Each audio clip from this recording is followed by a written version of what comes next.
Turning the engine 1N64.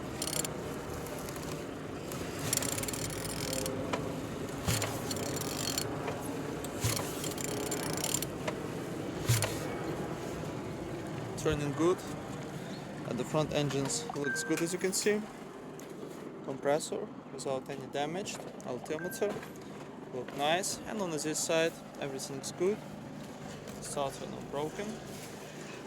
Look as well on the gearbox without any damage. Same as well like on this side. Engine's turbo not broken. Turbo turn. On the top plastics cover. It's good. And on the bottom oil sump without any cracks. No leaks. And turning your engine 1N64.